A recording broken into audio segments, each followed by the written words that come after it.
विद्यालय का जो परीक्षा परिणाम है पिछले सत्र का 24-25 का मैं कहता हूं कि 100% हमारा 10वीं का और 12वीं का रिजल्ट रहा है। 8वीं का रिजल्ट हमारा 100% रहा है और बच्चे 95-96% लाने वाले बच्चे हमारे यहाँ से 10th में से निकले और 12th में से निकले। और मैं आपको ये आशा दिलाना चाहता हूं कि ये जो आने वाला जो परीक्षा परिणाम है इसमें हमारे जो 10वीं के और 12वीं के जो विद्यार्थी जिस तरीके से पढ़ रहे हैं, मुझे पक्का विश्वास है, पूर्ण विश्वास है उन छात्रों पर कि ये एक दिन इस विद्यालय का जब परीक्षा परिणाम अगले इस वर्ष का 2026 का आएगा तो निश्चित रूप से हमारा जिला स्तर पर या राज्य स्तर पर नाम आएगा।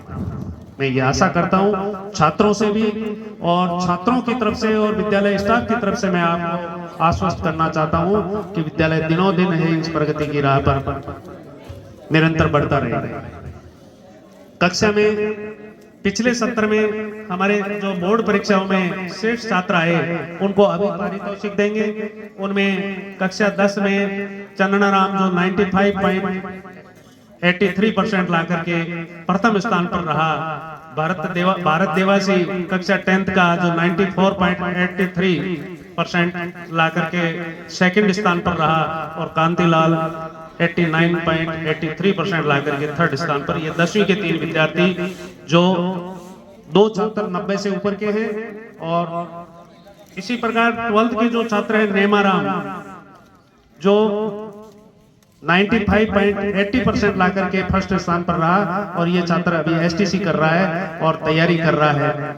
इसी प्रकार ओखाराम 94% ला करके और शंकरलाल 91.80% ला करके थर्ड स्थान पर रहे।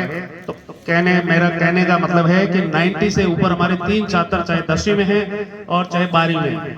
इसी प्रकार 8वीं भी किसी से कम नहीं है। 8वीं के जो छात्र थे पिछले सत्र के जो अभी 9th में यहाँ पढ़ रहे हैं हमारे बीच में, मंगलाराम 93.33% और हरी हीराराम 93% और प्रवीण कुमार 88.16% ला करके ये तीनों छात्र हैं वो अव्वल रहे। अन्य कक्षाओं में 6ठी 7वीं 8वीं में भी हमारे विद्यार्थी किसी से कम नहीं है। राज्य स्तर पर हमारी बास्केटबॉल की टीम है वो विजेता रही, हॉकी की टीम विजेता रही और बास्केटबॉल में कानाराम, धर्माराम, जितेंद्र और हीरालाल ये राज्य स्तर पर गए। जूडो में रामगोपाल मोहन ये राज्य स्तर पर पहुंचा। तो कहने का मतलब हमारे पिछले सत्र में 9 विद्यार्थी है वो राज्य स्तर पर सेलेक्ट होकर के विभिन्न खेलों में अपना जज्बा दिखा करके आए हैं और आने वाले इस भारत के भविष्य वो छात्र है जो किसी न किसी रूप में, चाहे वो पीटीआई बनेंगे, चाहे वो कोच बनेंगे, चाहे वो किसी प्रकार यानी सरकारी सेवा में जाएंगे, सबसे पहले उनका चयन होगा। इसी तरह हम ये प्रयास कर रहे हैं कि हमारे विद्यालय में भी एनसीसी, क्योंकि हरियाली में पिछले सत्र से एनसीसी चालू हो गई है, तो हम भी ये चाहते हैं कि हमारे विद्यालय में भी एनसीसी लागू हो। तो इसके लिए भी हम प्रयास कर रहे हैं कि अगले सत्र से हमारे विद्यालय में एनसीसी लागू हो जाए।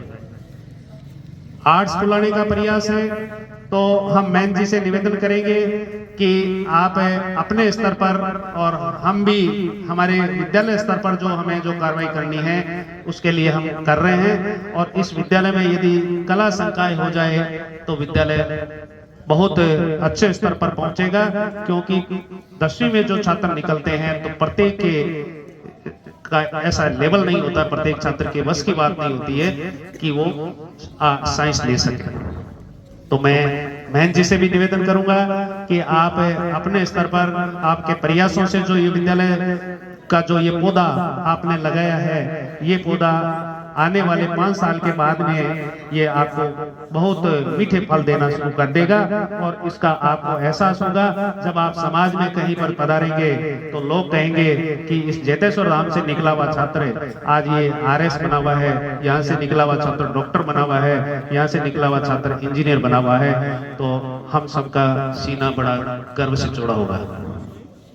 इसके अलावा क्योंकि विद्यालय की बिल्डिंग काफी 5 साल हो गए, 5-6 साल हो गए बने हुए, तो कुछ पानी खारा होने की वजह से यहाँ पर पानी की पाइपलाइनें सारी ब्लॉक हो गई थी, बच्चों के लिए पानी की थोड़ी अव्यवस्था हो गई थी, तो उसको हमने दुरुस्त करवाया है।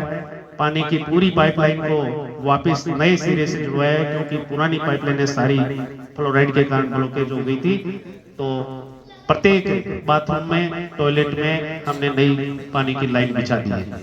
इसके अलावा हमने जो सोलर गीजर है वो तैयार कर दिए हैं, लेकिन उनकी लाइनें भी ब्लॉकेज हो गई है। वो भी मिस्त्री कल से अपना काम शुरू कर देगा, वो क्योंकि ब्लॉकेज निकालने जो इसके गीजर है, गीजर के जो सोलर के मिस्त्री है जो हर जगह नहीं मिलते, हमें जोधपुर से बुलाने पड़ते हैं, तो उसने सही कर दिया है, ये भी सही करवा देंगे। इसके अलावा जितनी भी ये रोड लाइटें, कम से कम 40 रोड लाइटें हमारी फाल्ट हो गई थी, खराब हो गई थी, वो रोड लाइटों का भी काम हमने पूरा कंप्लीट कर दिया। रोड लाइटें सारी की सारी विद्यालय में हमने चालू कर दी है, क्योंकि जब काफी टाइम हो जाता है तो विद्यालय मेंटेनेंस मांगना शुरू कर देता है।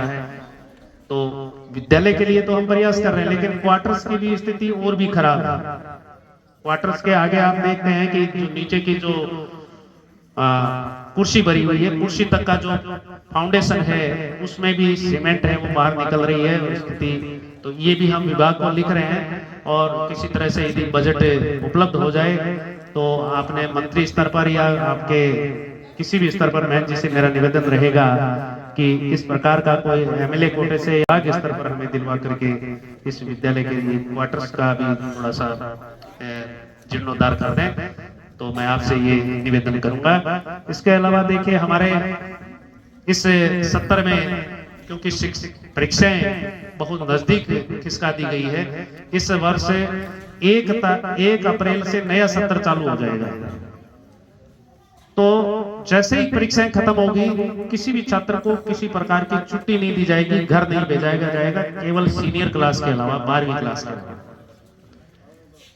जैसे ही परीक्षा खत्म होती है उनके रिजल्ट सुना दे या नहीं सुनाए, कॉपियां जांचे या नहीं जांचे, रिजल्ट 30 मार्च को सुनाएंगे, लेकिन उससे पहले उनको नेक्स्ट क्लास में, अगली क्लास में बैठा देंगे।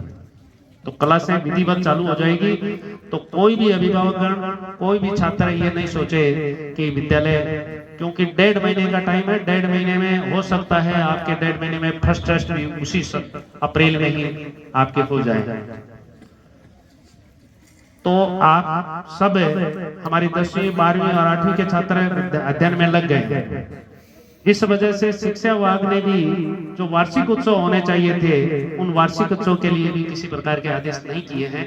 तो जब तक शिक्षा विभाग के और आदेश नहीं होते तब हमने वार्षिक उत्सव भी आगे पोस्टपोन कर दिया है, और अन्य जो कार्यक्रम जो बच्चों के लिए होने चाहिए थे वो भी परीक्षा के बाद, क्योंकि अप्रैल का महीना, मार्च और अप्रैल का महीना अपने पास पड़ा रहेगा, उसमें सारे बचे हुए कार्यक्रम हम तैयार पूर्ण करेंगे। तो मैं सब अभिभावकों से, जो यहाँ पर जो मिठाई के जो हमारे बामासा है बिजला राम जी, जिन्होंने हर वर्ष हर कार्यक्रम में, चाहे वो 15 अगस्त हो, 26 जनवरी है, तो बच्चों के लिए मिष्ठान की व्यवस्था करते हैं। मैं बहुत बहुत उनका हार्दिक अभिनंदन करता हूँ, उनको आभार प्रकट करता हूँ। इसके अलावा जितने भी भामाशाह इस कार्यक्रम